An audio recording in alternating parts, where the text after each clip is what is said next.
All across the immense reaches of time and space, energy is being exchanged, transferred, released.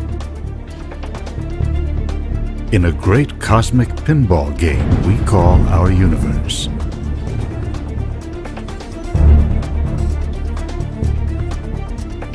How does energy stitch the cosmos together? And how do we fit within it? We now climb the power scales of the universe. From atoms, nearly frozen to stillness, to Earth's largest explosions. From stars, colliding, exploding, to distant realms so strange and violent, they challenge our imaginations. Where will we find the most powerful objects in the universe?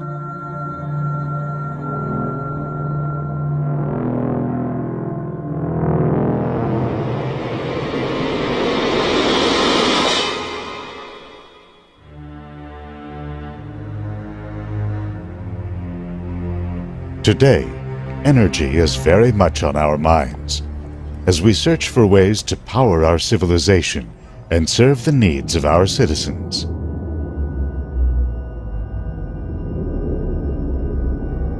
But what is energy?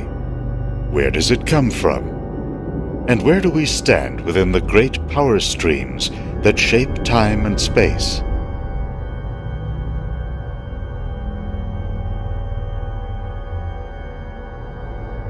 Energy comes from a Greek word for activity or working. In physics, it's simply the property or the state of anything in our universe that allows it to do work.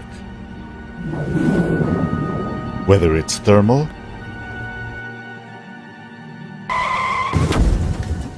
kinetic, electromagnetic, chemical, or gravitational.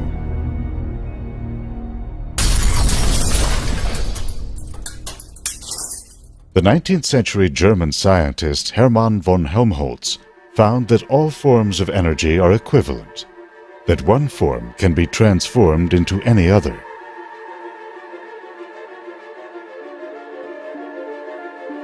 The laws of physics say that in a closed system, such as our universe, energy is conserved. It may be converted, concentrated, or dissipated, but it's never lost. James Prescott Joule built an apparatus that demonstrated this principle. It had a weight that descended into water and caused a paddle to rotate. He showed that the gravitational energy lost by the weight is equivalent to heat gained by the water from friction with the paddle. That led to one of several basic energy yardsticks, called a joule. It's the amount needed to lift an apple weighing 100 grams 1 meter against the pull of Earth's gravity. In case you were wondering, it takes about 100 joules to send a tweet. So tweeted a tech from Twitter. The metabolism of an average-sized person going about their day generates about 100 joules a second, or 100 watts, the equivalent of a 100-watt light bulb. In vigorous exercise, the power output of the body goes up by a factor of 10, one order of magnitude, to around 1,000 joules per second, or 1,000 watts.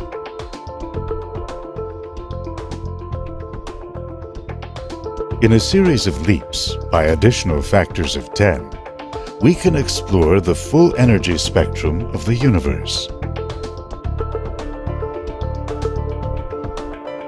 So far, the coldest place observed in nature is the Boomerang Nebula.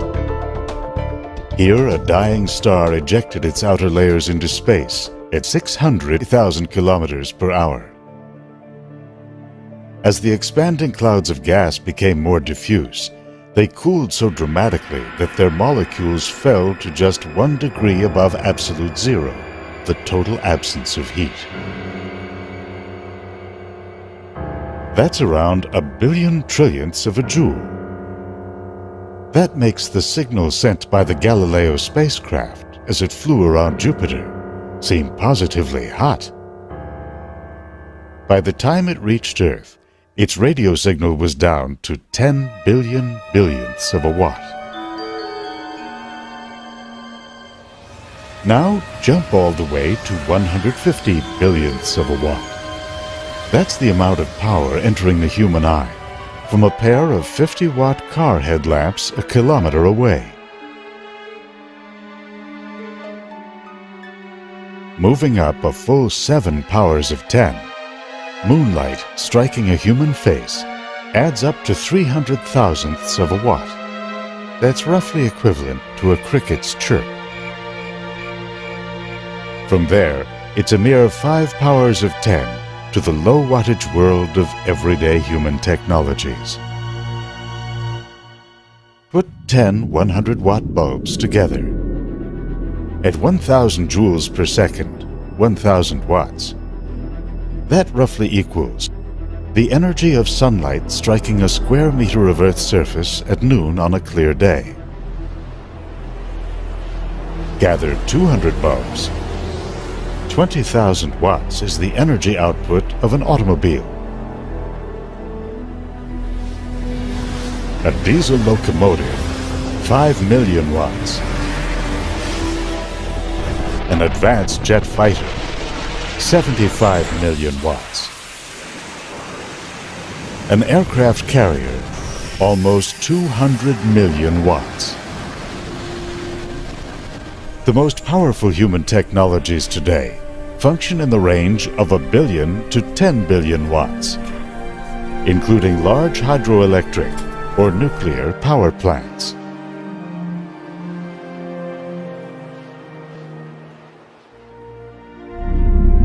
At the upper end of human technologies was the awesome first stage of a Saturn V rocket. In 5 separate engines, it consumed 15 tons of fuel per second to generate 190 billion watts of power.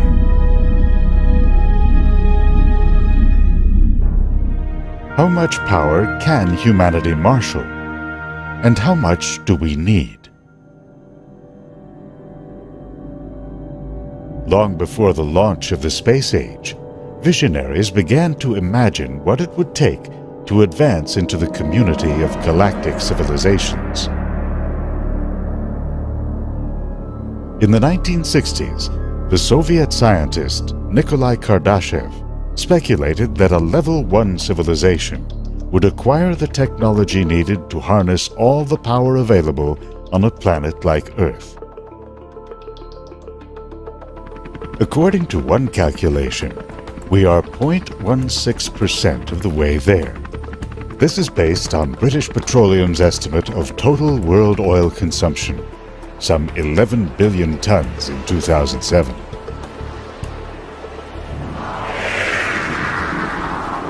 Humans today generate about 2.5 trillion watts of electrical power. How does that stack up to the power generated by planet Earth?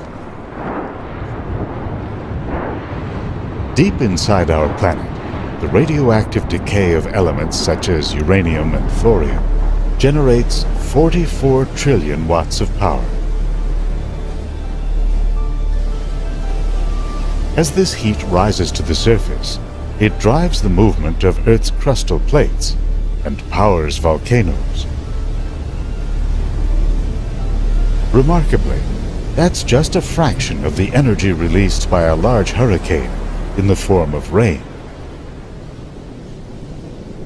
At the storm's peak, it can rise to 600 trillion watts. A hurricane draws upon solar heat collected in tropical oceans in the summer. You have to jump another power of 10 to reach the estimated total heat flowing through Earth's atmosphere and oceans from the equator to the poles. And another 2 to get the power received by the Earth from the Sun at 174 quadrillion watts. Believe it or not, there's one human technology that has exceeded this level. The AN-602 hydrogen bomb was detonated by the Soviet Union on October 30th, 1961. It unleashed some 1,400 times the combined power of the Nagasaki and Hiroshima bombs.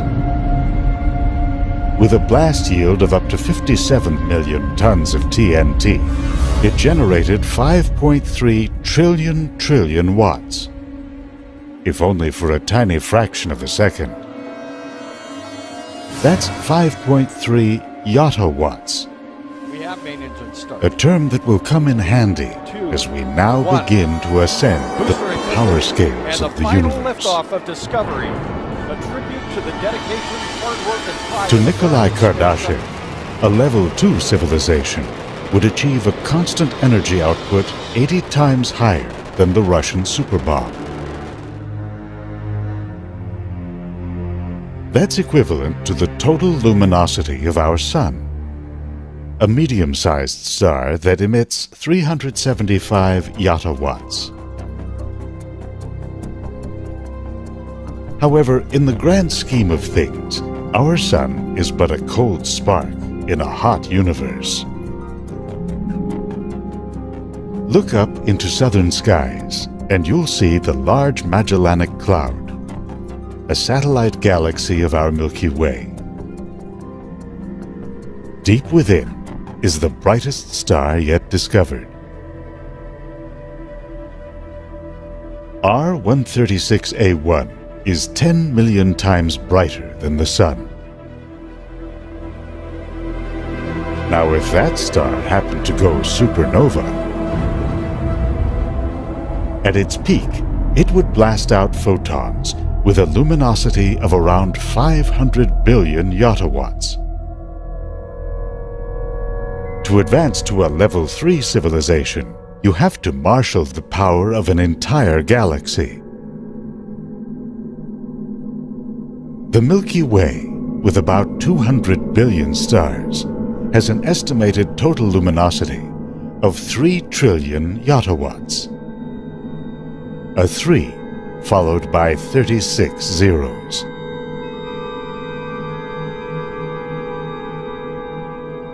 The author Isaac Asimov imagined a galaxy-scale civilization in his Foundation series.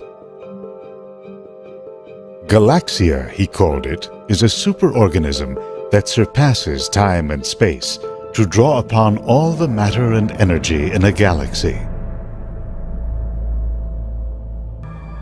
But who's to say that's the upper limit for civilizations?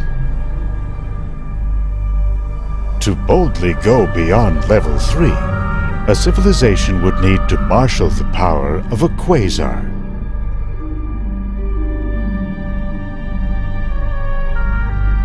A quasar is about 1,000 times brighter than our galaxy.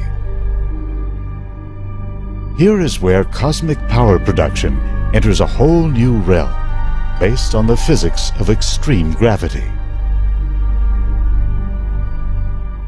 It was Isaac Newton who first defined gravity as the force that pulls the apple down and holds the Earth in orbit around the Sun. Albert Einstein redefined it in his famous general theory of relativity. Gravity isn't simply the attraction of objects like stars and planets, he said, but a distortion of space and time, what he called spacetime. If space-time is like a fabric, gravity is the warping of this fabric by a massive object like a star. A planet orbits a star when it's caught in this warped space, like a ball spinning around a roulette wheel. Some scientists began to wonder, if matter became dense enough, could it warp space to such an extreme that nothing could escape its gravity, not even light?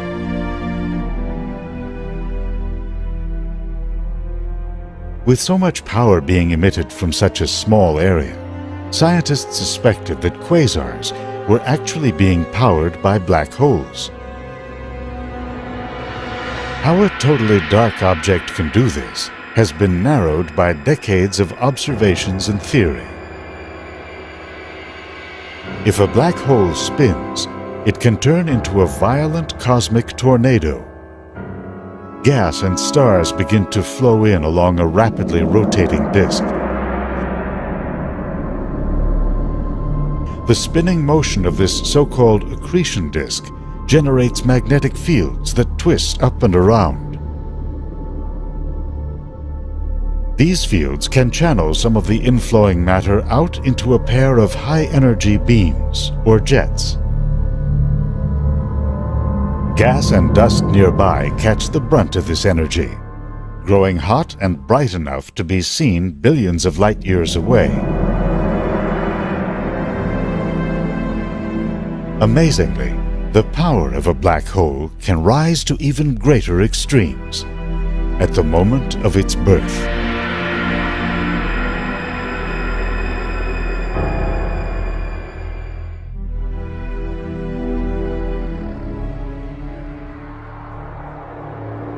As a giant star ages, heavy elements like iron gradually build up in its core. As its gravity grows more intense, the star begins to shrink until it reaches a critical threshold.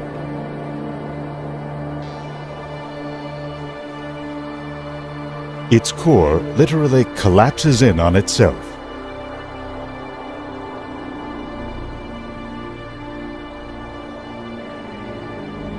That causes the star to explode in a supernova. And now, in death, the star can unleash gravity's true fury.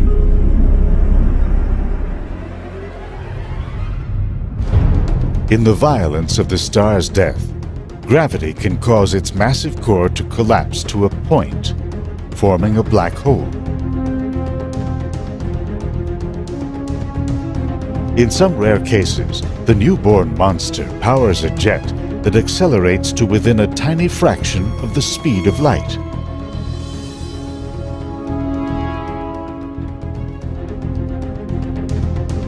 For a few minutes, these so-called gamma-ray bursts are known to be the brightest events since the Big Bang.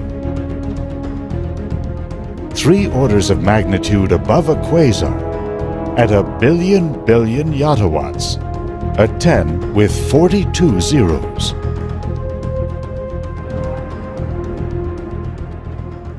Remarkably, they are still not the most powerful events known. Albert Einstein's equations contained an astonishing prediction: that when massive bodies accelerate or whip around each other, they can stir up the normally smooth fabric of space-time. They produce a series of waves that move outward, like ripples on a pond.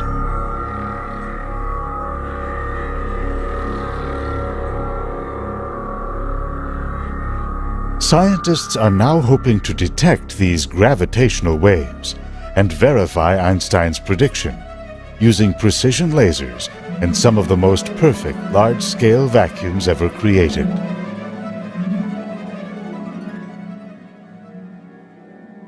At the Laser Interferometry Gravitational Wave Observatory, known as LIGO, they are hoping to record the collision of ultra-dense remnants of dead stars known as neutron stars and of black holes.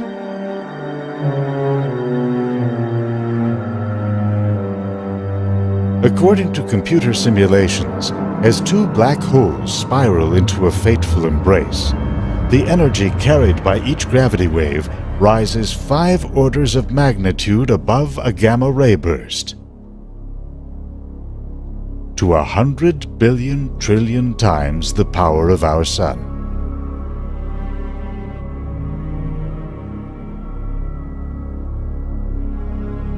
Does the collision of black holes define the known power limits of our universe? Perhaps not.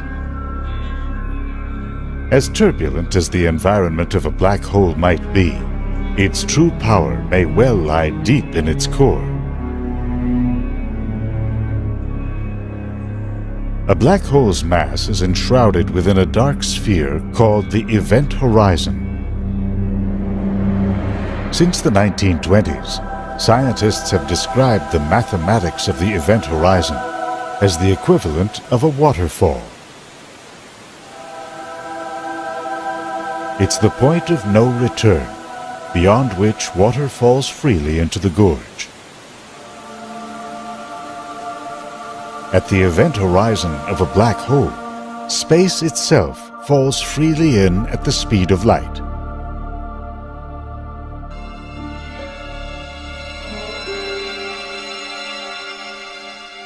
If the black hole is spinning, then the flow spirals down and around an inner horizon that envelops the singularity. That's the central region where space-time becomes infinitely warped. Any matter that rides this river of space whips around the inner horizon so fast that centrifugal force tends to fling it back out.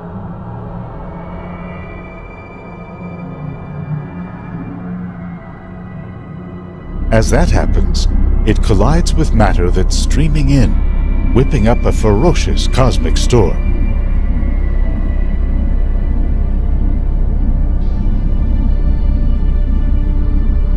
The energy of the colliding stream feeds upon itself, rising to what may well be a limit imposed by nature. It dissipates only as it falls into the singularity and disappears.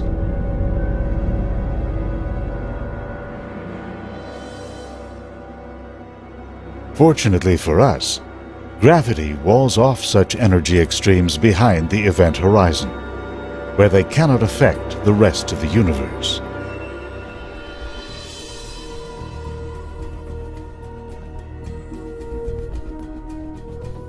And so here we sit. Our world is nestled within a vast stream of cosmic energy, somewhere between the spin of an electron and the maelstrom of a black hole. There's no telling whether a future Earth civilization will be able to harness enough energy to advance into the cosmos.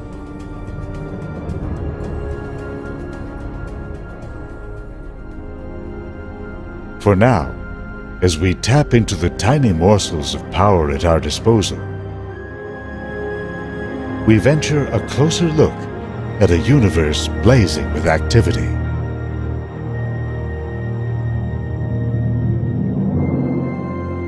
We are its product,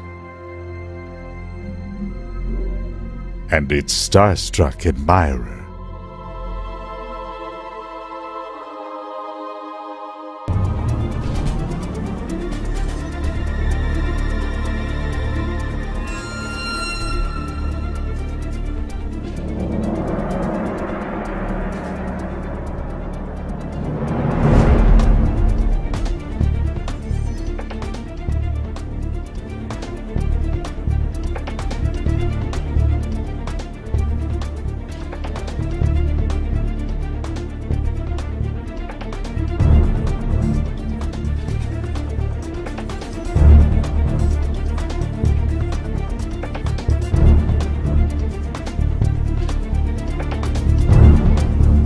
Planets so weird, even science fiction could not foresee them. For the first time ever, scientists are discovering alien worlds beyond our solar system.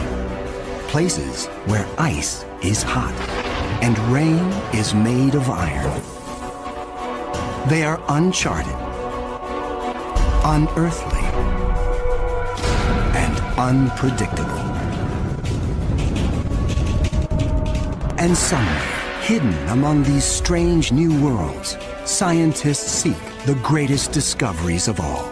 Planets like ours, alien Earths. 35 seconds. Let's go. Storage tank press closed. March 6, Storage tank vent. 2009. 22 seconds. Later, GN2 pressure go. This Delta II rocket is going through its final pre-flight check. 7.1.3. Drop 1. Engine start, 1, 0, and liftoff. It is the start of an extraordinarily ambitious mission.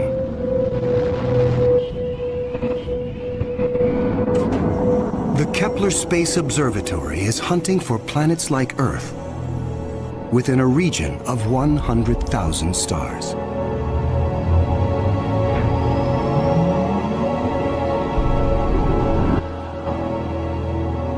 It is the culmination of a journey that began more than a decade ago with one of the most profound scientific discoveries ever made.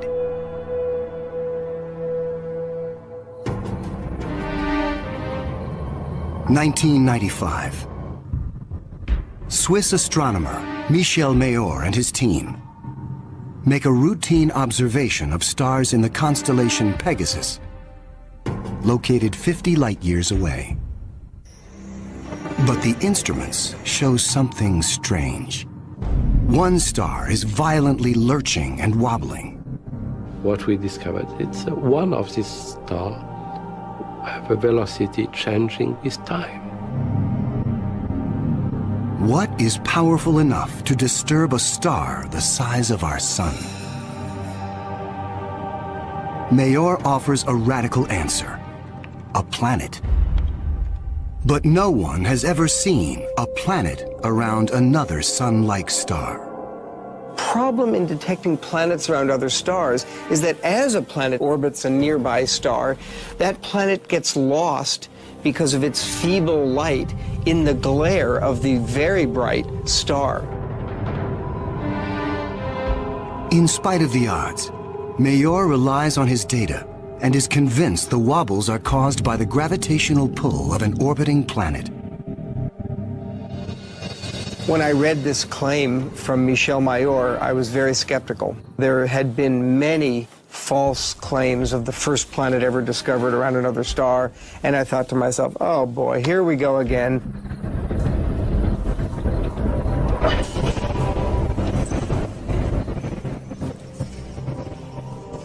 So I decided to observe the star on 4 consecutive nights.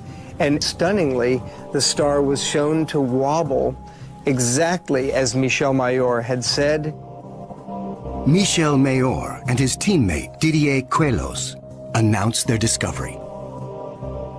It rocks the scientific community. They had found for the first time reproducible, confirmable evidence of the existence of a planet around a sun-like star.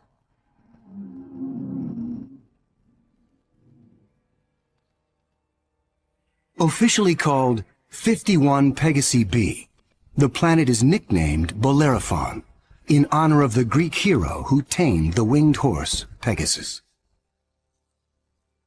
It is a planet that breaks all the rules. Bellerophon roasts in the blazing starlight at temperatures of roughly 1800 degrees Fahrenheit.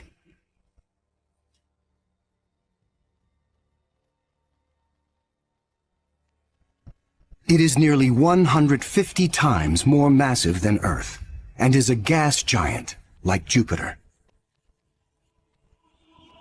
A gas giant is a planet made mostly of hydrogen and helium. Only the outer layers are gas, but inside, hydrogen and helium is compressed to huge pressures. It doesn't resemble a gas at all. Unlike anything found in our solar system, this is an entirely new class of planet, what scientists call a hot Jupiter. If you go to Hawaii and see the lava flow there, That's how hot a hot Jupiter is. It's very, very hot. The Earth is a comfortable 93 million miles away from the Sun. These hot Jupiters are roughly 100 times closer, and so the amount of sunlight that they get is 10,000 times larger. If this represents a star, and this a hot Jupiter is 3 to 4 stellar diameters away from the star. So that would be 1, 2, 3. This is how close a hot Jupiter would be to its star. Hot Jupiters are tidally locked. They present the same face to the star at all times, just like the moon does to Earth. It's going to be permanent daylight on one side and permanent nighttime on the back. If I were stuck on a hot Jupiter, I'd want to be on the back side and hope that some of the heat from the front side facing the star would make its way around the back.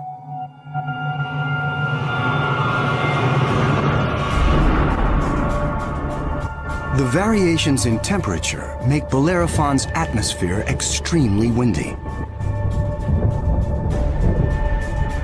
The wind howls at thousands of miles per hour, far beyond anything we could ever withstand. The heat blast guarantees water vapor cannot exist. But that doesn't mean there is no rain. It's far too hot for water liquid clouds to form here. But instead, these clouds would be made out of iron. Iron vapor can exist at temperatures much higher than water. And because of that, things could get a little messy.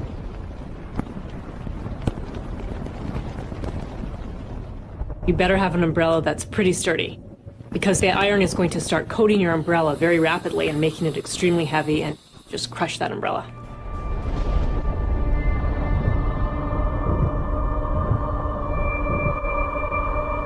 The sky overhead is filled with dancing curtains of color.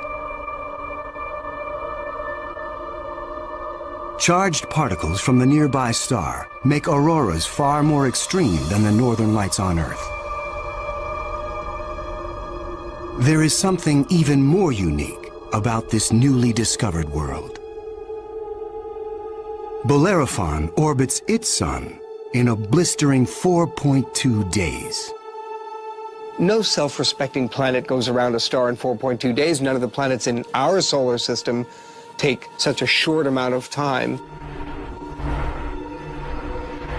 For scientists, the tiny orbit challenges long-held notions of how planets form. The fact that the planet was orbiting every 4 days was a total puzzle until one night in the middle of the night I woke up and said, well, this must be proof that planets migrate inwards. They don't stay put where they are. The key to the puzzle is found in how planets are made. Planets are a byproduct of star formation. When stars form, they have a disk of dust and debris around them, and out of that debris, planets form. Much of what we know comes from Hubble's Space Telescope, as it aims at regions like the Eagle Nebula. This interstellar cloud is studded with collapsing disks of dust and gas. A giant clump grows in the center of each disk. Temperatures reach a searing 18 million degrees. The same nuclear fusion that powers our sun is unleashed.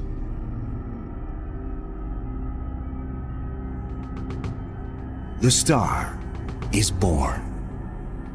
Radiation from the star generates a stellar wind that sweeps away leftover dust and debris. Some of the dust survives and remains in orbit around the newborn star. Over millions of years, the dust sticks together, forming knots that grow into asteroids, and the asteroids grow into planets.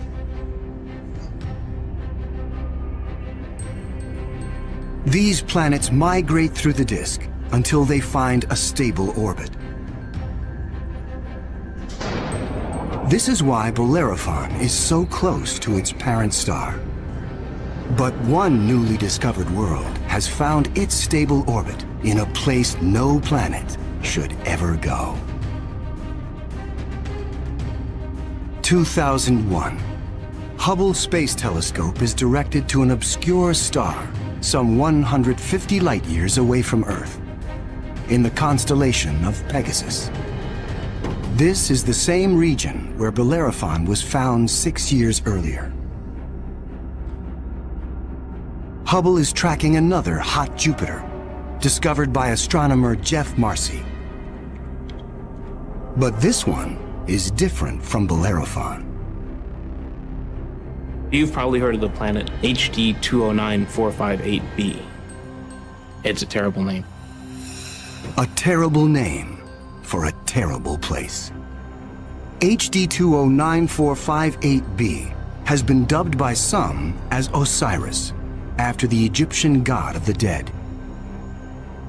Osiris is over 200 times more massive than Earth. It has migrated perilously close to its sun, at a mere 4 million miles from the blazing solar surface. Osiris broils in a planetary hell. The average daily temperature on Osiris is over 2,000 degrees. Forget global warming. This is global frying, and it causes Osiris to lose an estimated 550,000 tons of air every second. There's a leak of gas, a steady stream of hydrogen and helium, and that's making a big, huge cloud all around the planet. Its atmosphere is bleeding into space. Scientists speculate that a colossal trail of gas spirals behind the planet for thousands of miles. Osiris presents an unprecedented opportunity for astronomers. Using Hubble, they analyze the alien planet's bloated atmosphere.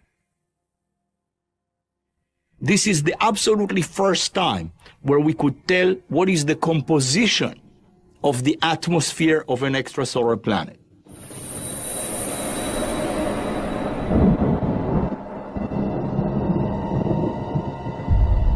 Surprisingly, Hubble detects many of the basic chemicals needed for life. Sodium, carbon, hydrogen, and oxygen.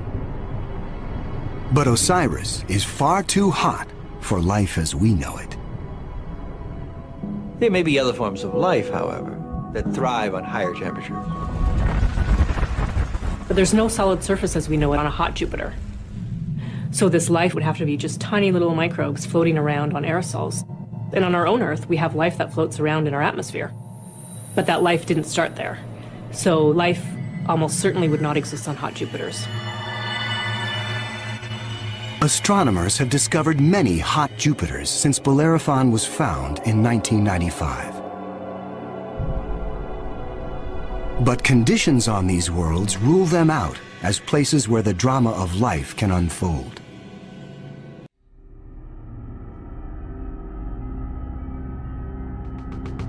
One of these gas giants is a planet that teases the rules of evolution.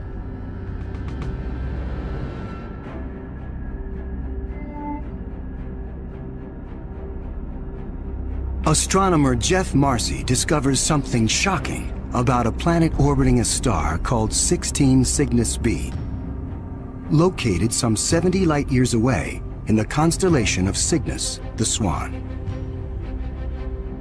The planet was clearly in an elongated orbit, bringing the planet close to and then far from the host star.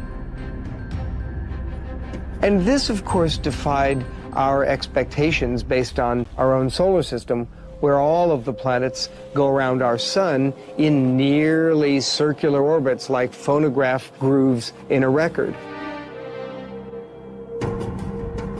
Like a giant yo-yo in space, the gas giant swings back and forth across its solar system.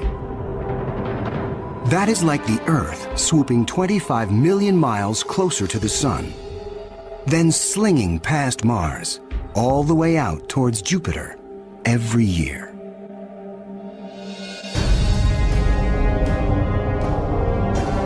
And like all of the gas giants in our solar system, this yo-yo planet might have an entourage of moons. Marcy speculates that one of these moons could be similar to Earth. And here's where the interesting story begins. Imagine a rocky moon with lakes, oceans, maybe streams and waterfalls on the surface. The moon orbiting its planet, the two of them orbiting the host star. Unlike the airless moon that circles the Earth, this moon is a world with extreme seasons. On Earth, the seasons are caused by the tilt of our planet. Here, they are caused by the elongated orbit. These poor planets that are in these elongated elliptical orbits suffer terrible changes in their climate throughout a year. As they make their closest approach, the yo-yo planet and its moon are blowtorched by the star. Summer begins. The atmosphere on the Earth-like moon is savaged with raging storms. Category 5 hurricanes on Earth are tiny eddies compared to the monster vortexes that form here.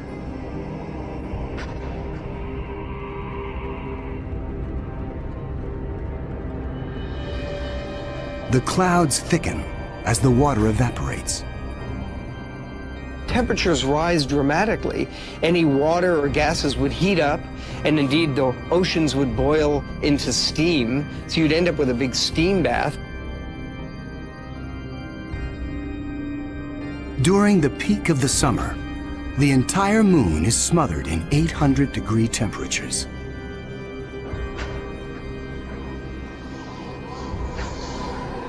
This is the closest approach to the star.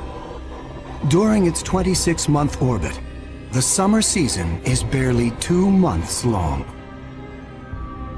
But what a season! The planet and its moon swing away from the furnace of the star. Temperatures fall to ranges we would find temperate and comfortable.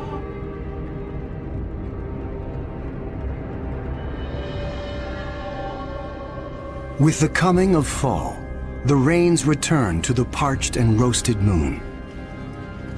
Dry ocean basins are replenished, and the seas rise to form new shorelines.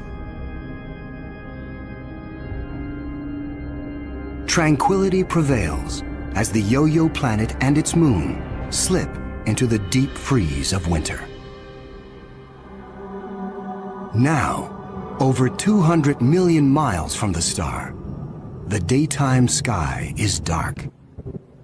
Temperatures hover around 260 degrees below.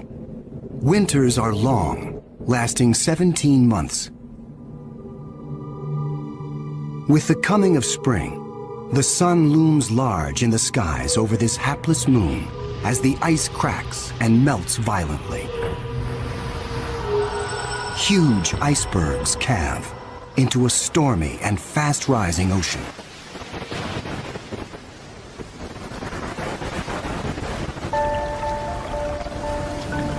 For 2 preciously short periods, during the spring thaw and the autumn rains, the climate on this Earth-like moon is balmy and comfortable. At a distance of 93 million miles from the star, roughly the same distance as Earth from the Sun, the elliptical orbit of this planet and its moon crosses an area around the star some scientists call the Goldilocks zone. The conditions here are just right for life. If you're too close to the star, then it's too hot. If you're too far away, then it's going to be too cold and everything's going to be icy. But then if you're right in the middle, it's just right. Every star has a Goldilocks zone. Where that zone is depends on the size and temperature of the star. In our solar system, Venus marks the inner boundary and Mars the outer boundary. Earth and its abundance of life is right in the middle. The Yo-Yo planet passes through the Goldilocks zone twice a year. For 3.5 months during the spring as it races inbound, and again in the fall for 3.5 months as it hurtles back into the colder reaches of space. Could life survive the conditions outside the Goldilocks zone? There could be life forms that are smart enough to hibernate, as do animals on the Earth during the winter season. If this sounds fantastic, I offer you the tidal zones on the Earth.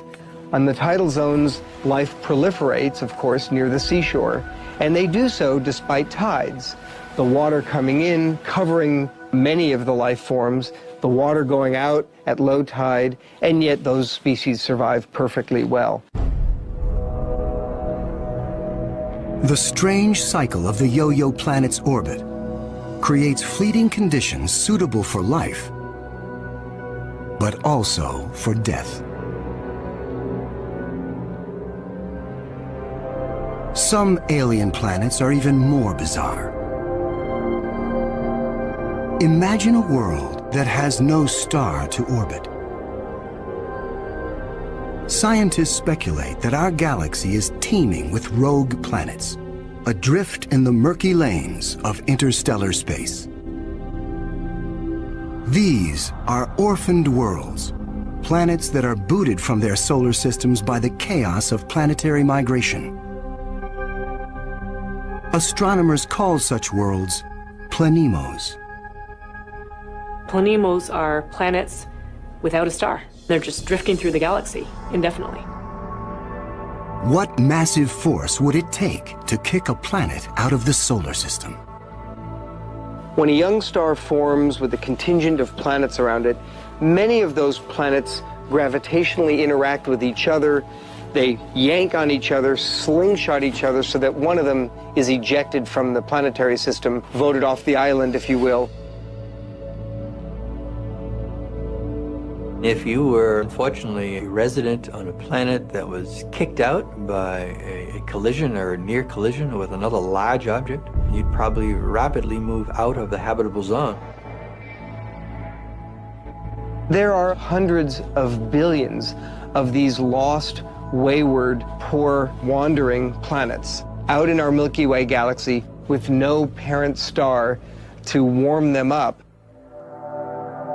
Cold, dark, quiet.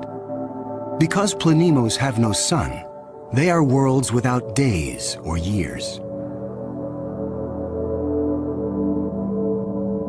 They keep vigil through an eternal night.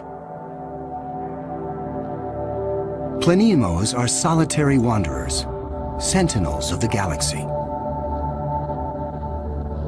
Just because it's out there drifting in space doesn't mean a planemo is dead. If the planemo is a rocky world, it could well have life on it. A small rocky planemo without an atmosphere will slumber in extreme cold, far colder than the coldest winter day on our own South Pole. But a planemo large enough to retain an atmosphere traps the heat generated when the planet was first formed. It is the ultimate greenhouse effect. The heat and energy comes from the molten core deep inside the lonely planet. If the planemo is a gas giant like Jupiter, it may have a system of moons. The gravitational pull between the planemo and its moons creates friction, causing the interior of the moons to stay warm. These moons could also have life on them, in the same way that Jupiter's moon Io has volcanoes and has a lot of heat energy being generated by interactions with Jupiter and the other moons. If anything lives here, it will be single cells, like common bacteria found on Earth. Not complex life forms. Without a sun to provide photosynthesis, these tiny organisms derive their energy from the chemistry in the soil of the planemo, or its moon.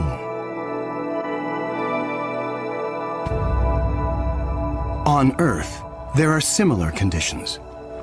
Colonies of bacteria are found deep within mine shafts in South Africa. They have no access to oxygen nor light and survive entirely on the chemicals they make from the surrounding dirt. Their metabolisms are extremely slow, and they reproduce only once every 1,000 years. If life dwells on a sunless planemo, it could be organisms like them, marooned when their planet was young. While planemos slumber undisturbed, there are worse places to be in the universe. Like in the company of this lethal pulsar, some 980 light years from Earth, in the constellation of Virgo.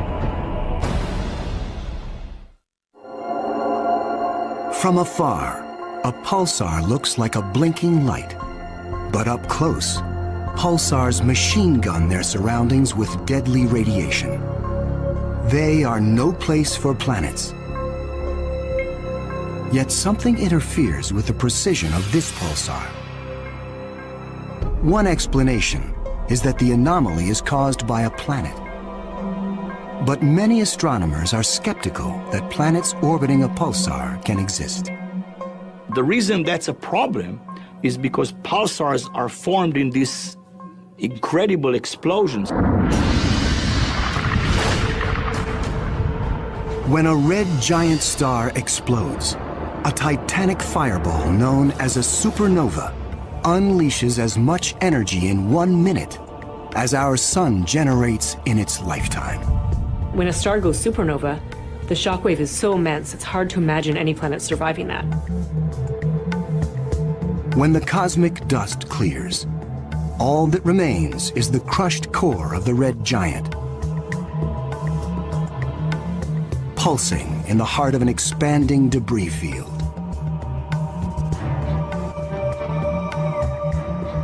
Matter blasted from the colossal explosion falls back to the pulsar and forms a disk. Within this chaos, a new world arises, born of fire and destruction, a planetary zombie raised from the carcass of the former red giant star. It's amazing that planets could form in that environment. A planet orbiting a pulsar will give you the feeling of being in a disco bar with a very strong strobe light, which is the pulsar. Radiation from this stellar beast breaks down the organic molecules needed for life. The pulsar has these very strong magnetic fields that are being spun around as the star is rotating quickly, and it's picking up any material, electrons, protons, and speeding them up and slinging them out at high speed. So it's like a solar wind with a vengeance. I can't imagine that there would be much of an opportunity for even simple life, microbial life, to emerge and to flourish on a planet around a pulsar. Largely because if you were in the pulse, you'd be severely energized, and if you were not in the pulse, you would be completely devoid of energy. The discovery of pulsar planets shows how new worlds can form in the wake of a star's destruction. No matter where a planet arises, the process of its birth is fraught with danger. Sometimes, the violence is so great, the end of the world comes before the beginning. 2007. Astronomers using the giant Gemini North telescope make a strange discovery in the Pleiades cluster some 400 light-years from Earth. A star known only by its catalog number, HD 23514, is surrounded by a giant donut-shaped cloud of dust and gas. The star in the middle of the donut shape is about 100 million years old.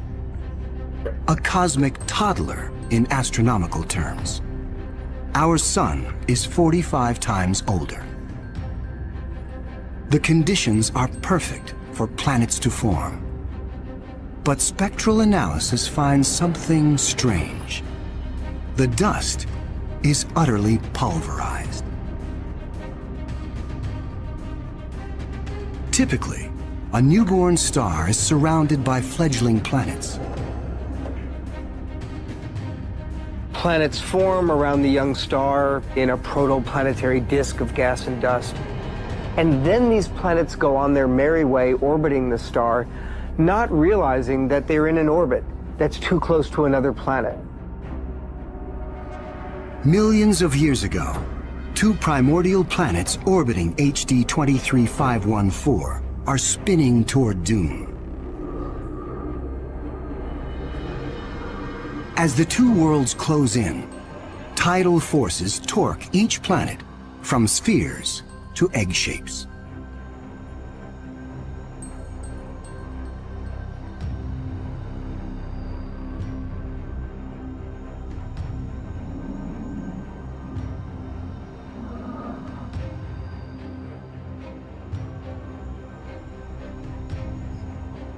Nothing remains. The two worlds are annihilated, creating the dust and debris seen around star HD 23514. 4 billion years ago, a similar apocalypse came to Earth. A Mars-sized planet forms in roughly the same orbit as the newborn Earth. Like the planets at HD 23514, Earth and this Mars-sized body are barreling toward each other. If you happen to be unlucky enough to be standing on a growing planet when it was in the process of still becoming the Earth, you might wake up one morning and notice that the sky was getting darker and darker as a Mars-sized body was coming at you within a period of less than an hour.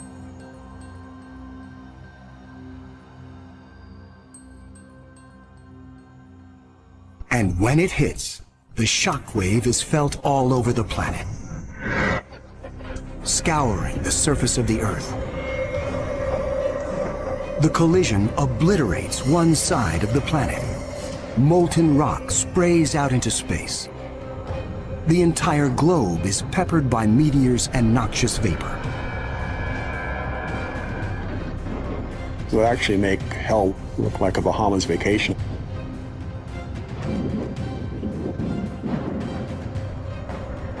The debris field from the collision coalesces and forms our moon. It is a new beginning for our planet. Collisions are part of the birth process for planetary systems. Building up a terrestrial planet is probably all about colliding pieces of rock together.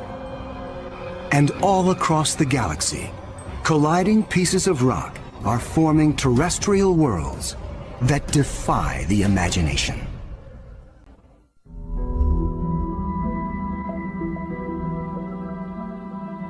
There is a new planet out there, a planet we were not aware of existing before. It is not just one planet. It is a new type of planet. Earth on steroids. I like to call them super-Earths. They're just like the Earth, except bigger, up to about 10 times the mass of the Earth. One family that the super-Earths resemble just like our own Earth. Continents, oceans. Some of them may be very dry, like Mars. And then another family that we call water worlds or ocean planets that are completely covered with water. Welcome to Gliese 581c.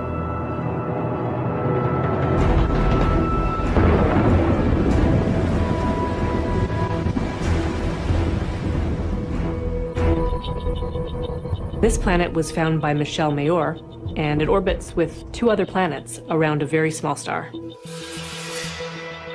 It's only 20 light-years away in the constellation of Libra and is one of the smallest terrestrial planets found beyond our solar system.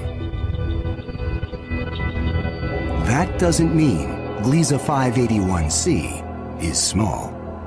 It's still a super-Earth with 5 times the mass of our home planet.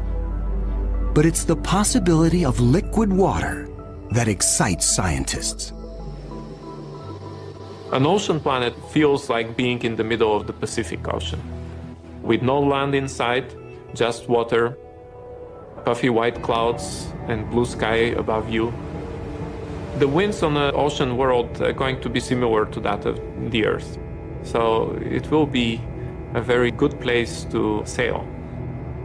The weather's absolutely perfect. Every day you get a clear blue sky and the sun just stays in the same place. Now how's that for weather prediction? No land anywhere. Even miles beneath the surface. This water layer would extend very far down, at least a quarter of the way down in the planet. But as we dive deeper into the sea, the pressure builds. At 35,000 feet below the surface, we pass the point where the deepest oceans on Earth bottom out. We pass the 100,000-foot mark.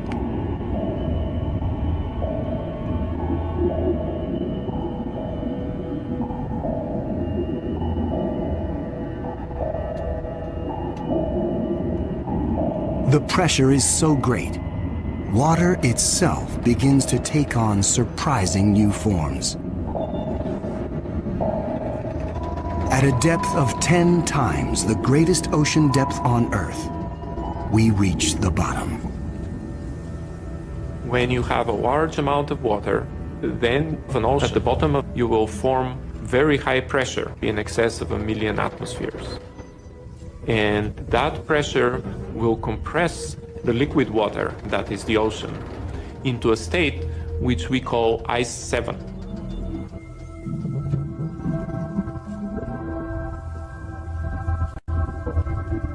No, it's not like ice in your refrigerator. The molecules of water that are in the ice in your refrigerator are kind of all jumbled up. But if you form ice under very high pressure, then the water molecules can become ordered, they can become aligned.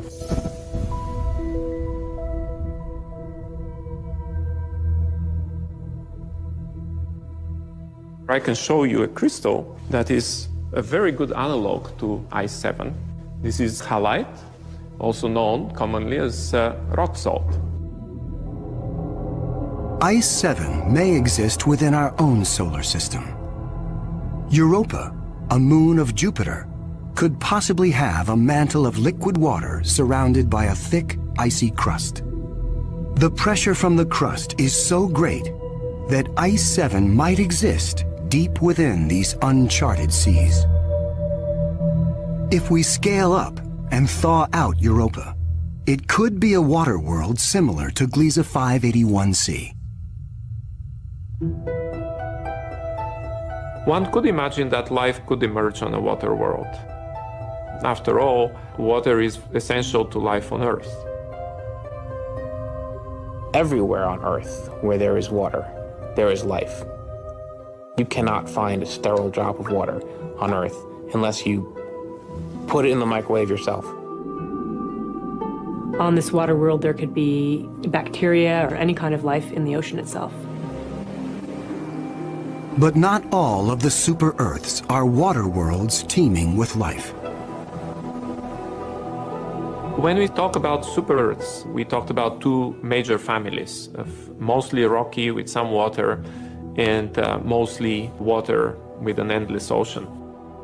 But one has to add to those a 3rd family of probably very rare super-Earths and Earth-like planets, which are called carbon planets. A carbon planet is unlike anything we've ever seen anywhere. A place with an alien chemistry, but loaded with very earthly treasures. Throughout our galaxy, there are planets barren and poor and inhospitable. But science is on the trail of a new type of planet, an entire world of treasure. In our own solar system, in our sun and in all the stars nearby, there's always more oxygen than carbon. But if we think of a place in the universe where there's more carbon than oxygen, then planet formation is very different. Spectral analysis shows carbon to be far more plentiful, 26,000 light years away near the center of our galaxy. Planets that form here may contain a rich abundance of carbon. The morning sky on a carbon world would be anything but crystal clear and blue. I'm picturing a yellow haze with black clouds of soot. And as you descended farther down in the atmosphere, I could imagine lakes that were made out of compounds like methane or gasoline. I'm picturing these bubbling, foul-smelling pits of black ooze, like an oil well. With little or no water in the atmosphere, the air is made of carbon compounds. Methane, butane, pentane, benzene, all these different kinds of carbon compounds that separate out when you refine gasoline. One day it might be raining benzene. The next day it might be raining butane. Alien as carbon planets might seem, the air quality could be familiar to some. The air in a very benzene-rich planet will resemble that of LA. A lot of small particles that unfortunately we are quite used to from the exhaust of cars. Despite the pollution, carbon planets could come with a sparkling upside. You might see diamond because the planet may have substantial quantities of pure carbon that it's formed out of. And pure carbon, when you compress it, tends to form into diamond. The secrets of exotic planets like these are waiting to be discovered all across the galaxy. But astronomers won't be satisfied until they find the Holy Grail. A planet like our own, one that sustains life, the next Earth. People always ask me, do I think we're going to find another planet like Earth? And I answer, absolutely. Every star probably has planets roughly the same size as our Earth. We think that essentially every star has several Earth mass or super Earth mass planets. So if you have, say, 200 billion stars in the galaxy, that may mean there are 400 billion Earths in the galaxy or more. 400 billion Earths. The Kepler Space Observatory is the first instrument capable of finding one of these planets. Kepler is looking at the constellation Cygnus in the night sky at 100,000 stars, taking picture after picture after picture, minute after minute. And the goal of Kepler is simple: to look for stars among the 100,000 that dim. When a star dims slightly, it means a planet passes in front, blocking some of the light. How long the star dims and how much light gets blocked will tell scientists about the size of the planet and the distance from its sun. A good analogy for this is looking for the dip in the light that you would see from a searchlight if a small moth flew across the searchlight. And so it's a really tiny dip in the light as the planet transits.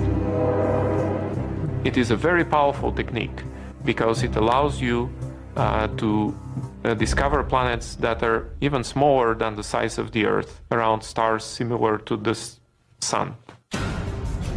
It is a technique that is changing the course of science. We think we may be able to find a planet that is habitable in the next few years. Scientists estimate the Kepler mission will find a minimum of 50 alien Earths. One of the big questions that anybody looking for life beyond the Earth is facing today is, what if we don't recognize life even though we discover it? Conditions on an alien Earth may cause life to evolve differently. My hope is that we'll see some sign that will make our hairs stand up on the back of our necks. Whatever that sign is, it will be the first chapter on the greatest scientific story ever told.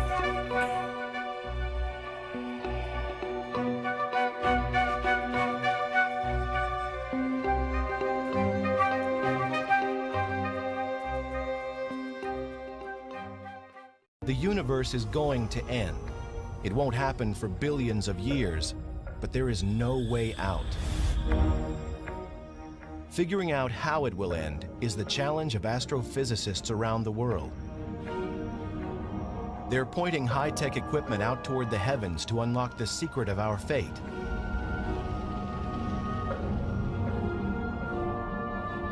The possibilities are frightening. In one scenario, gravity pulls the universe back into itself, similar to air being let out of an inflated balloon. The universe goes back to its original size. This is the Big Crunch.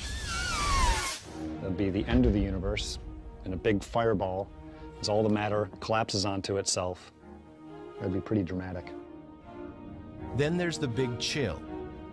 The universe expands until the nuclear furnaces that power all the stars burn out. The universe grows cold and dies. A second possibility is actually kind of sad.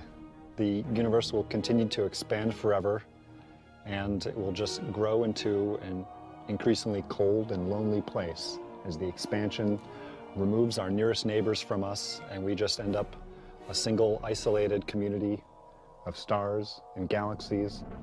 Then again, there could be a much more spectacular end in which everything is ripped to shreds, down to the last atom. Think of it like a balloon that is filled with too much air. It pops.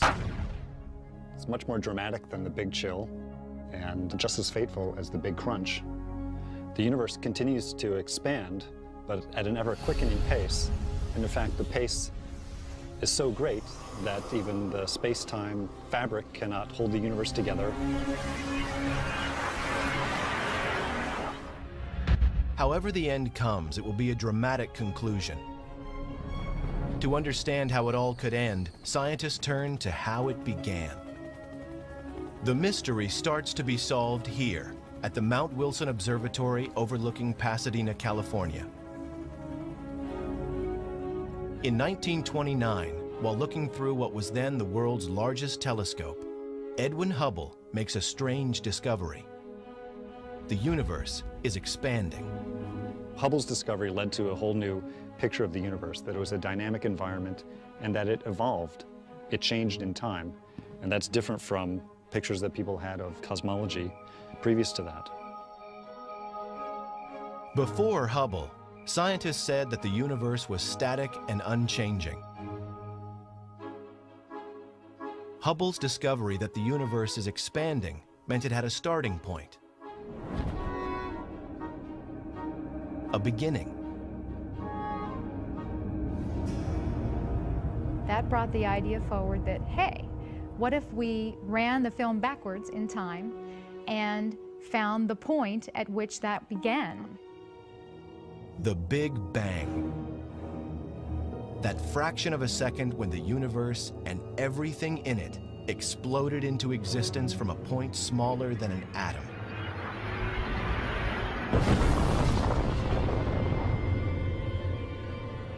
One common misconception about the Big Bang is that we can identify a point in space where the Big Bang occurred. But in fact, it's more appropriate to think of the Big Bang as a simultaneous creation everywhere of space, which is then continuing to expand to the present day. Scientists theorize that at the moment of the Big Bang, the first small particles of matter called quarks were produced. They collided to form the building blocks of the universe.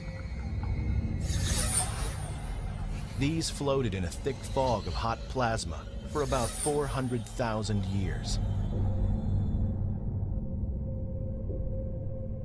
Gravity, also created at the Big Bang, drew the particles together, eventually creating the first stars and lighting up the cosmos.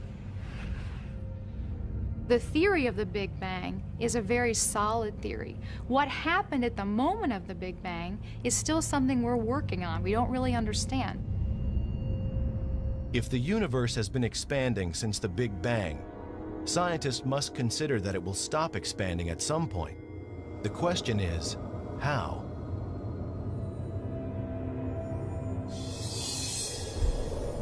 The most obvious answer involves gravity. What goes up must come down. Stars and galaxies and everything else might reverse direction.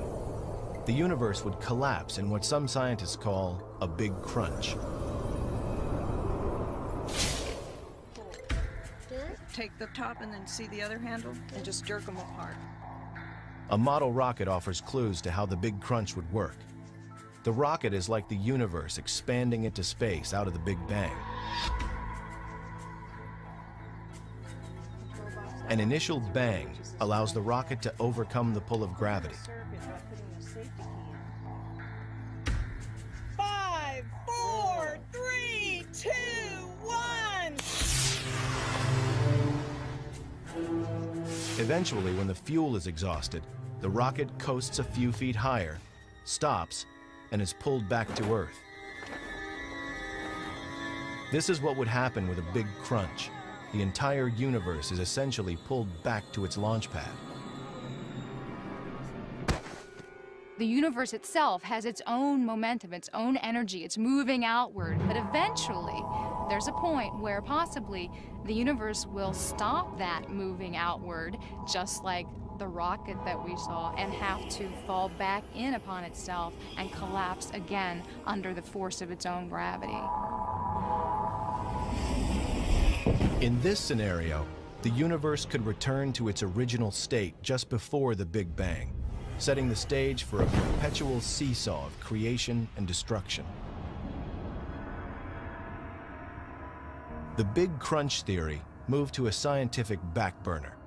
Cosmologists figured out that there must be some form of energy that keeps the universe from collapsing.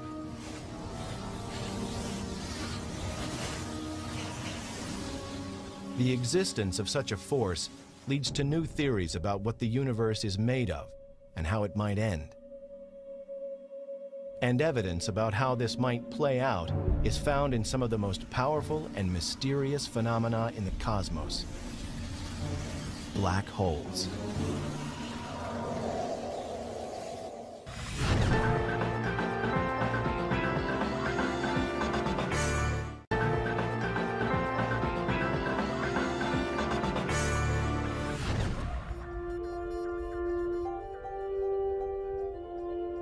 Predicting how the universe will end involves some of the most advanced technology known to man. On a remote volcano on the island of Hawaii, astronomers are monitoring a battle in space that is shaping the fate of the universe. At an elevation of nearly 14,000 feet, the Keck telescopes bring astronomers from all over the world nearer to space for a clearer view of the cosmos. They come here because the telescopes work best far away from city lights and as high as possible above Earth's polluted air. Harsh conditions make it difficult to work here, but for scientists in pursuit of the great mysteries above, it's paradise. So this is a remarkable location, but of course the air is very thin, it's extremely hard to work here, but these telescopes are amazingly powerful. But we're ambitious astronomers. We don't just stop looking at easy objects. We try hard to look at the very faintest objects so we can understand the extremities of the universe. Here, astronomers like Richard Ellis are working on a problem that has been all-consuming for cosmologists since Edwin Hubble. They know the universe is expanding, but what they don't know is how fast. It will be difficult to predict exactly how the universe will end until they solve this mystery. The answers lie in the past. Now, what I did the focus on was a V equals 12. There it is. Okay, that's the dry star. Get a better focus now. That was worth doing. An astronomer like myself uses a ground-based telescope as a time machine. We're looking back in time to study distant galaxies, seen as they were a long, long time ago. One of the distant galaxies that astronomers found revealed a powerful source of X-rays from something that they could not see. It was in the constellation Cygnus and emitted no light, but something was there. Whatever was emitting these X-rays had a mass about 7 times that of Earth's sun. There wasn't a name for it, so they called it a black hole. Black holes offer scientists an analogy to how the Big Crunch theory works. When certain stars run out of fuel, they collapse in on themselves into a smaller and far denser mass that attracts more and more matter, just like the Big Crunch. The gravitational pull is so powerful that anything that falls near a black hole will be forever trapped. Not even light can escape. It's a mind-boggling concept that something invisible is detectable and offers a view to our ultimate fate. This black tarp represents space, and space is relatively flat, but when you put a massive object into space, it curves it. This is a penny, and notice how it comes into a really beautiful circular orbit. Basically, the black hole trapped it into an orbit around itself. And that orbit becomes very circular as it gets closer. And now the penny will eventually disappear, go inside the black hole. Earth's sun warps space similarly to a black hole, only it's a cosmic wimp by comparison. The gravitational pull of our sun is much weaker. Earth and all its nearby planets are trapped by the sun's pull, but it's so mild that it just stays in orbit without being sucked into the sun. The mass of a black hole can be 1,000,000 times the mass of the sun, or more, causing a huge warp in the space around it that consumes everything that comes near. That black hole wraps space around itself. And so if material falls near it, it falls inside and gets trapped forever. Black holes exist in isolated areas throughout the cosmos. A black hole's gravitational pull is a scaled-down version of the force that could cause the universe to collapse. That force is dark matter, and dark matter is what scientists often call cosmic glue. Hi, Matthew. So let's do some cosmology here. Dark matter attracts other objects via its gravitational attraction. It's a positive force. There's another force that opposes gravity, and that is dark energy. Dark energy, we don't really understand what it is, but it's a negative repulsing effect that pushes galaxies away from each other. The whirlpool in Richard Ellis's demonstration represents the gravitational force of dark matter. The green dye coming out of the syringe shows how the stuff of the universe collapses under the force of dark matter. The presence of dark matter acts as the focus for the gas in the universe, bringing structure together. This is how the Milky Way developed as the universe expanded. Little things merging into big things, the positive, constructive force of gravity. Now, if this was the only force in the universe would stop expanding at some point in the future, and eventually the universe would start collapsing. Gravity would eventually halt the expansion, bring it back together in a big crunch. Yet the universe continues to expand and isn't showing any signs of collapsing. This suggests the opposing force of dark energy could be stronger than dark matter. But it will take scientific detective work to find out. They look to one of the most violent forces in the universe for clues. We're studying exploding stars to try to understand if they can tell us the rate at which the universe is expanding. These are explosions at the end of lives of stars, not unlike our sun. The fuel that these stars have in their centers is spent. The star collapses, the outer part expands, and the star becomes something called a white dwarf. White dwarf stars sometimes have other stars orbiting nearby, a companion star. A massive explosion could happen if the companion star's debris falls onto the white dwarf, causing a spectacular fireworks display in the cosmos. Scientists consider exploding stars, or supernovae, like in these images captured by the Hubble telescope, to be reliable telltales of how fast the universe expands. Their brief and bright explosions allow scientists to track the universe's expansion and give them a way to measure its speed. Essentially, they are white dwarf stars that become nuclear bombs. They explode with a certain brightness and a certain length of time. It takes a certain amount of time for that brightness to dissipate. They are essentially standard candles. Any one of these will look the same no matter where it is in the universe. Astronomers measure the distance and speed of these exploding stars by measuring the amount of red light they emit. The faster the star moves away from us, the redder its light appears.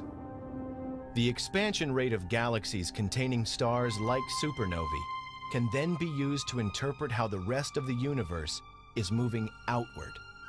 We know this because we can compare the velocities of galaxies with their distances.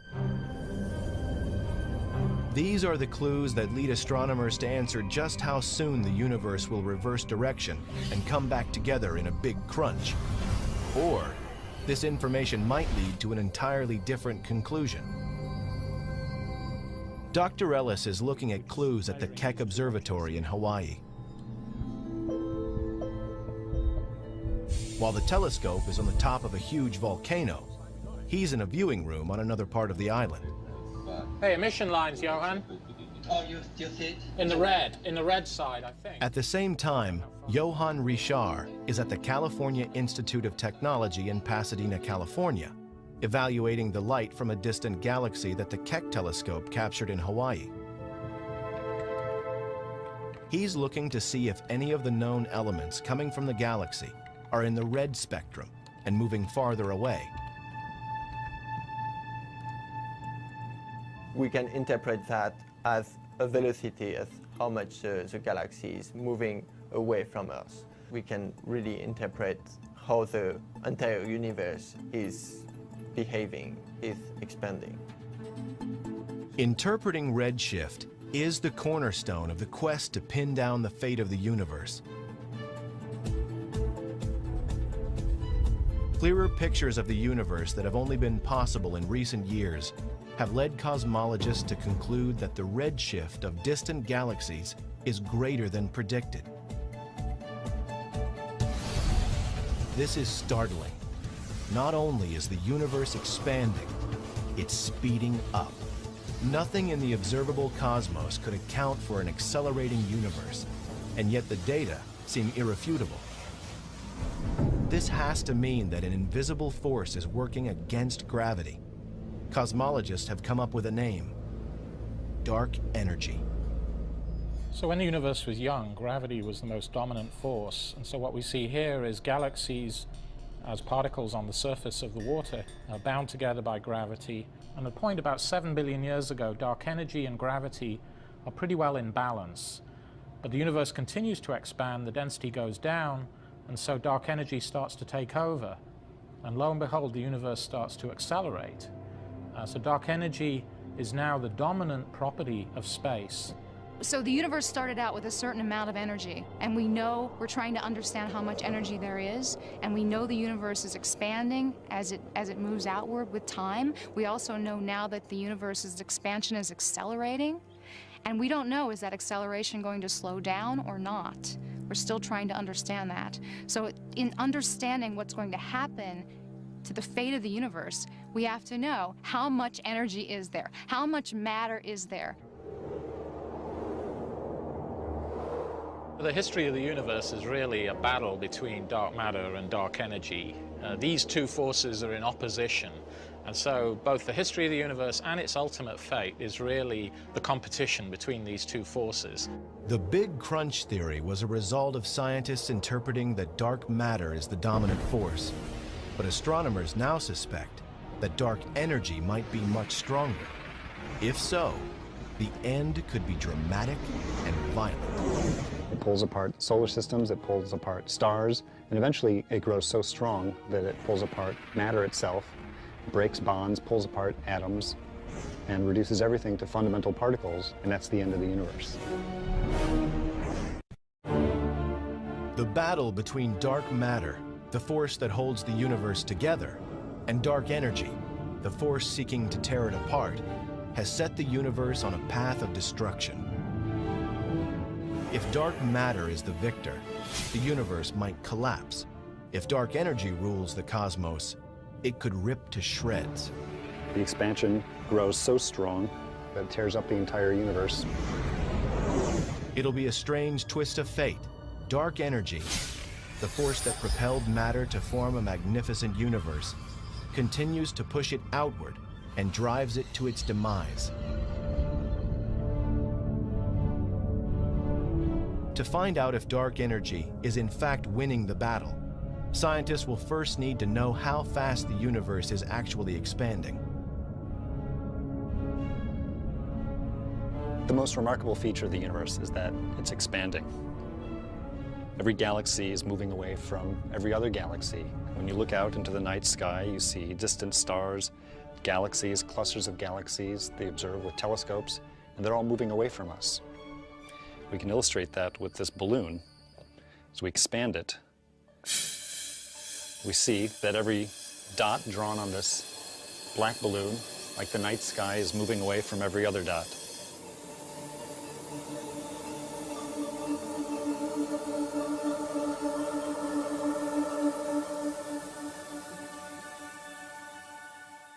But there's something else that we know about the universe, something else that we know about the expansion.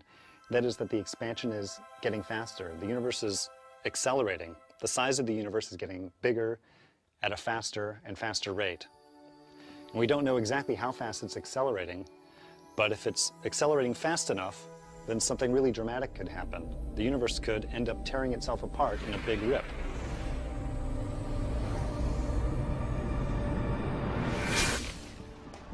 This is perfect. This is great that you rigged this up. So this is a giant version of the demo that I do in class. Dr. Robert Caldwell attempts an earthbound experiment to show how dark energy affects the acceleration of the universe. He uses a paintball gun mounted on a truck. Yeah, and basically, I mean, we could adjust the angle in any way that you want it. What do you think about this? I think down at the down ground, a little bit more is the best, so we can mark each time the gun fires. That'll be good. All right, let's try that. He sends the truck coasting down an incline. Earth's gravity pulls the vehicle downhill, which is similar to how dark energy propels the universe outward, causing it to expand. Gravity pulls the truck forward at an increasing speed. The gun fires paint at the ground at regular 1-second intervals. Caldwell measures the distance between the paint dots to calculate just how fast the truck was accelerating. He'll use the data from this experiment to see how gravity's force compares to dark energy's force in the cosmos. We started thinking about the Big Rip when it was discovered that the expansion of the universe was accelerating. The degree of acceleration is not known, and it's the subject of a lot of effort by astronomers today to try and figure out exactly how fast the expansion is growing. What is the past evolution of the universe in detail, and if we can glean from that, what is the future evolution of the universe? It's not known exactly how fast it's accelerating. There's some evidence that the acceleration is beyond a certain threshold, and beyond that threshold, there's a runaway effect that could take place, and it would rip apart the universe. Good luck. Fantastic.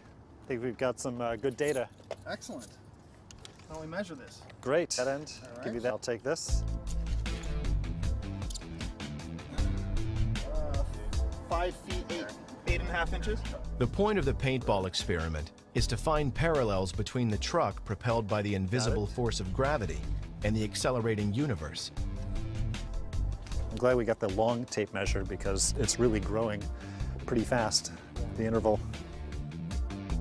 Within a few measurements, the distance between the paint spots increases by nearly 7 times. If the truck were in space, at this rate, it would travel faster than 100 miles per hour within a minute, and over 1,000 miles per hour within 10 minutes. They're getting big now.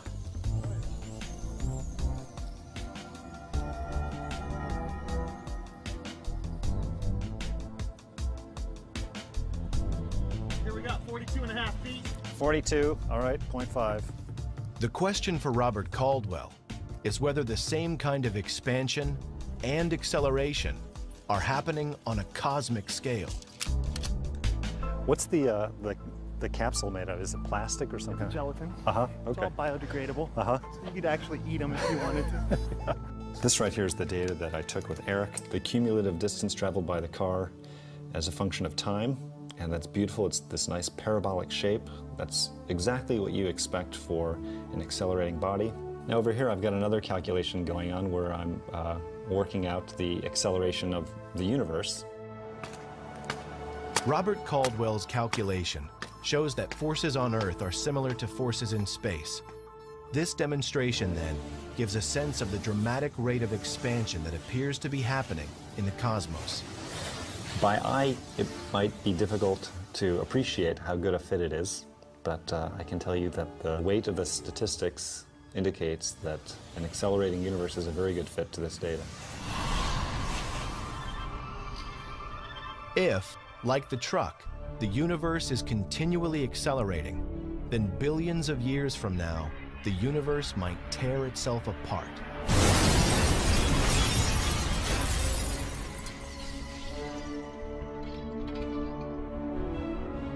All the distant stars and galaxies will be pulled away from each other. They'll be pulled away from us. But moreover, we won't have time to grow cold and lonely. It'll actually be pretty exciting and dramatic and violent. Stars are ripped apart, planets are ripped apart, and even atoms are torn apart before the universe ends.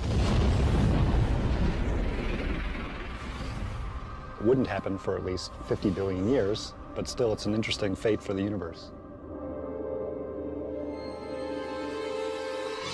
What would atoms ripping apart look like? Things like coffee cups are solid. Atoms join together to create something that will hold a cappuccino without leaking a single drop.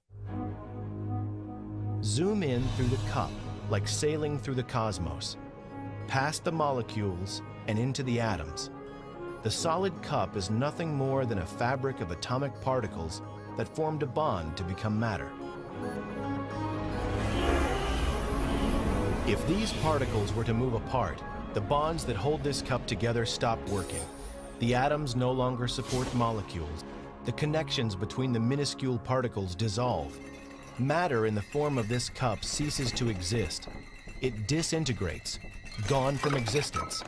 This is the dramatic end that Robert Caldwell foresees for the universe. What you would see if you were standing on Earth or standing on some other planet that happened to still be around at that time, you would see something that looks like a wall of darkness approaching you. And as the wall of darkness approaches, stars would go out, galaxies would go out, and then eventually that wall of darkness would surround the planet. And then pretty soon, atoms themselves are torn apart, and that's it. Just the wall of darkness shrinks down to a point, and that's the end of the universe. According to Robert Caldwell, that moment is still billions of years off, leaving plenty of time to refine the research. In a way, this is like a detective story. We're trying to figure out what is the culprit, or who is the culprit responsible for the cosmic acceleration. We think we know its name. We call it dark energy, but we don't know the modus operandi. We don't know exactly how it works. And what's needed is more information about the physics behind the dark energy. We want to know exactly what it does and exactly what it's made out of. And in answering those questions, we'll be able to figure out exactly what is the fate of the universe. The Big Rip is one theory. Cruising just above Earth's atmosphere and peering deep into space, the Hubble telescope provides scientists with clues to a less violent, but equally unavoidable, end of the universe.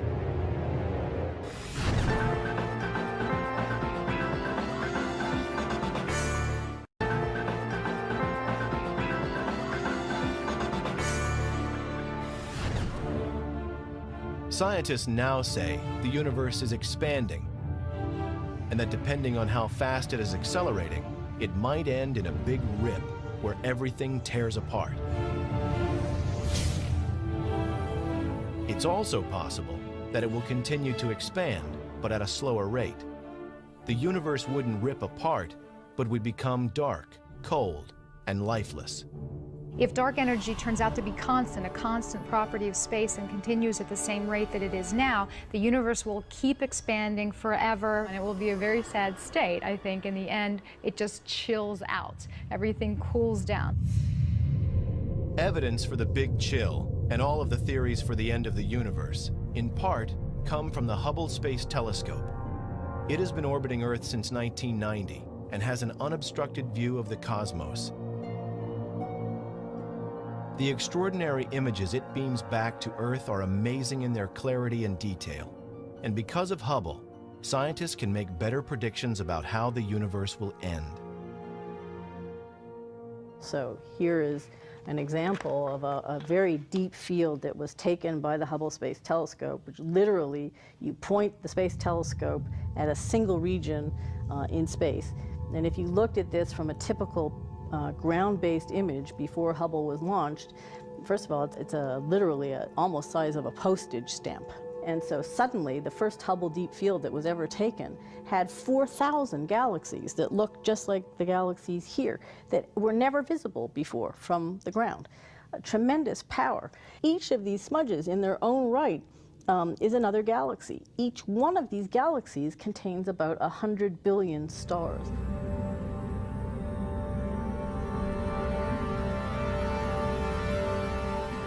Hubble sees more than just stars and galaxies. It just might be onto one of the key ingredients of space, an invisible ingredient that could put the brakes on dark energy's effect and cause a big chill. That's dark matter. Scientists talk about dark matter as the substance that holds the universe together and could prevent a big rip. Evidence that dark matter exists is seen in some of Hubble's images of nearby galaxies. It sometimes appears as though other galaxies surround them. The other galaxies are not really there at all. Rather, they are reflections of more distant galaxies coming from behind. Astronomers suspect this optical illusion is dark matter causing a weird distortion of light called gravitational lensing. The light from the more distant galaxies is literally bent by the curvature of space caused by stars and dark matter in its path. The more dark matter there is between Earth and the distant galaxy, the more the light will be bent and the greater the force to cause a big chill. The gravitational lensing is a tremendous tool for the astronomer because we can measure the distortion in background galaxies and use it to trace the distribution of dark matter on various scales. We're looking at a distribution of idealized galaxies here on the sky, and the light from these distant galaxies is passing through clumps of dark matter. What you look at is not really what's happening. It's a bit like wearing spectacles and not knowing that you're wearing them. And if you can tell how much that bending is occurring, you can map the dark matter, and you can also see, well, if there's dark matter there, is the universe around that dark matter behaving the way it should given the gravity or not? If it's slightly gravitating less, then dark energy might be changing in those places. Identifying which energy force dominates, dark matter or dark energy, will give scientists more confidence about whether a big chill or a big rip will be our fate. The best evidence shows dark energy as the driving force, but by how much? Solving this mystery depends on astronomers finding ways to measure how fast the universe is moving. On Earth, it's simple to determine how fast something moves. An airplane, for example, is relatively close. We can look at it and calculate its speed by estimating the distance it travels and timing how long it takes to get from one point to another. But a star's light can travel for millions or billions of years before it can be seen on Earth. By the time its light gets here, the star will be long gone, and it's too far away to gauge its speed or distance traveled with any certainty. The universe is expanding, only scientists cannot give precise answers about how fast. The mystery moves closer to being solved by imaging the cosmos with greater precision.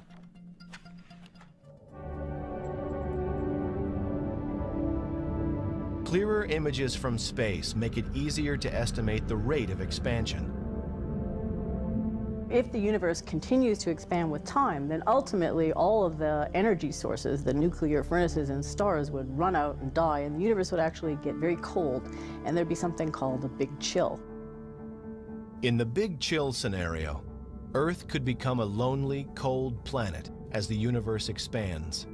Distances between stars grow so vast that they nearly disappear from view. Over time, they burn out, and eventually the entire universe ends in a frozen state. This sphere demonstrates the principles behind a big chill. The marbles coming out of the sphere are like stars that were formed following the Big Bang. Dark energy propels the stars outward. Dark matter slows them down. In a big chill, the expansion would continue, but the nuclear fuel that causes the stars to burn will eventually run out. From Earth's perspective, the first thing to go would be sunlight. The sun dims as it exhausts its last bits of nuclear fuel. Earth would freeze and become lifeless.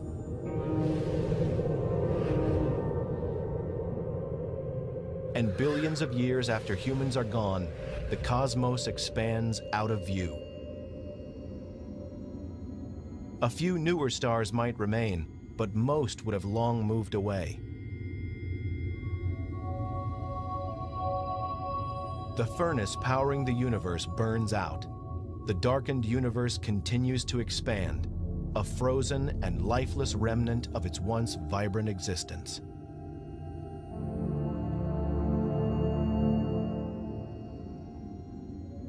Eventually, if this keeps going, if nothing changes in the composition of this energy density, the universe will continue to expand forever. It's going to get colder and colder, and eventually even our neighboring galaxies will be receding from us so fast that we won't be able to see them. So the universe is going to get cold and dark, and it will be a very lonely place. Astronomers have much to learn about the influence of dark energy and dark matter. And much of the newest information is coming from this probe in deep space. It's sending back information that's helping scientists to interpret the history and the fate of the universe.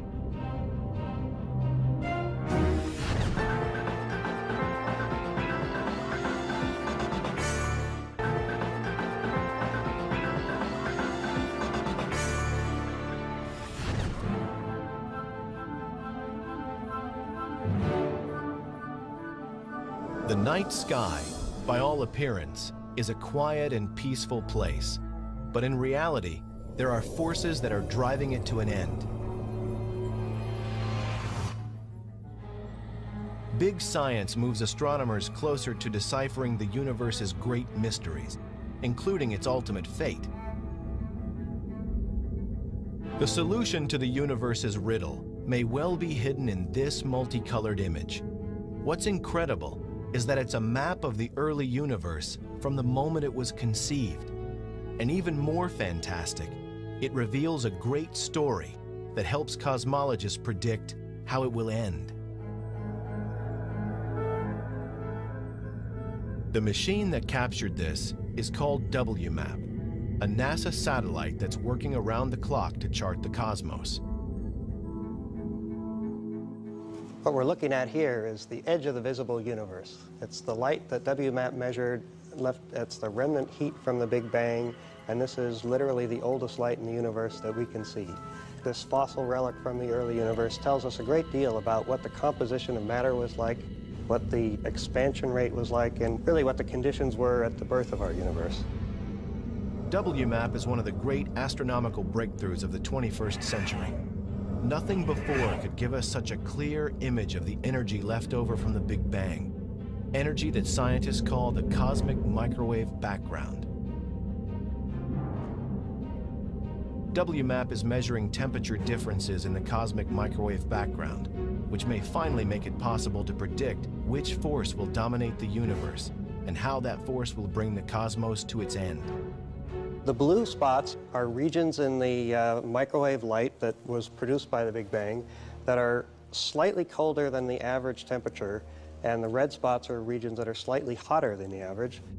Temperature differences revealed by WMAP tell scientists about the nature of the matter and energy that is contained within the universe.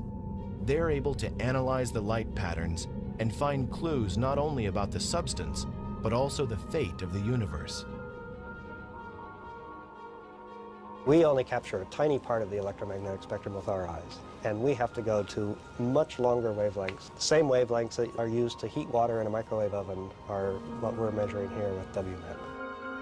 WMAP is so precise that it can detect differences in temperatures as small as 1/1000th of a degree.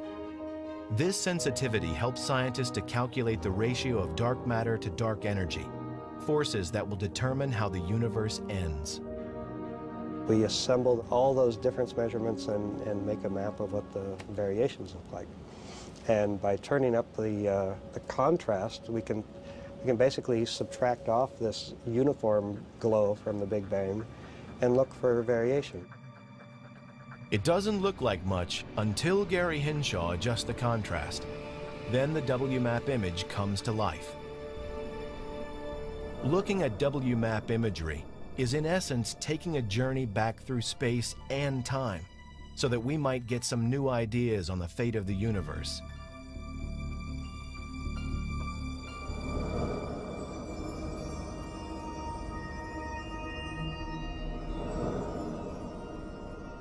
Pulling away from the probe and following the path of the light it is collecting, we pass Mars, Jupiter, and Saturn, whose reflected light takes over an hour to reach Earth.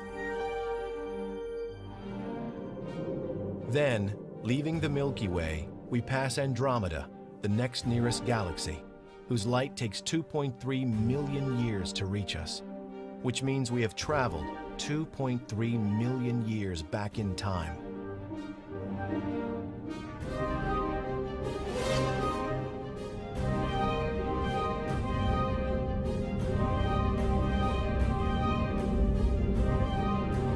And finally, we arrive back 13 billion years ago, at the beginning of visible light. Before that, superheated hydrogen gas is everywhere. WMAP can see this far back in history. It's confirming important facts about the universe and what's driving it to its demise. The final act for the universe becomes more easily predicted thanks to WMAP. Its information, combined with the work of astronomers, has led to some astounding discoveries concerning a rapidly expanding universe. Rapid expansion supports the dark energy theory and the possibility of a big chill or big rip. We now know from all the data we've had in the last 10 years that there's, by a factor of 2 to 1, more dark energy than dark matter. So dark energy is the dominant constituent of energy in the universe. The evidence seems clear. Dark energy is taking over and is leading astronomers into new thoughts about the beginning and the end of the universe. Before the discovery of dark energy, things were a lot simpler. If we could determine the amount of matter in the universe, then we could say something about its ultimate destiny.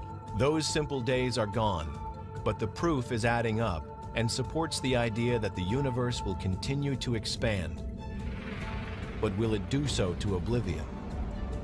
We've made huge strides over the last century in learning something about the evolution of the universe and its expansion. But we've now raised more questions in some sense than we've been able to answer. And so I think the next decade is going to be even more exciting. Astronomers have tons and tons of challenges that have been thrown our way by theorists, and we are rapidly trying to figure out how to answer all of these questions. And I think that's the exciting future, because if you can go out and really observe something, you're testing it. And that's what science is all about. The battle between dark matter and dark energy is expected to go on for billions of years, and humans will be long gone from Earth when the final outcome occurs. But no pursuit has been more significant to science than understanding how the universe arrived, how it works, and how it will end. It's a never-ending quest. It's driving astronomy. What are the answers to these profound questions? The constituents of the universe, the nature of dark matter, and perhaps the biggest mystery of all, what is the ultimate fate of the universe?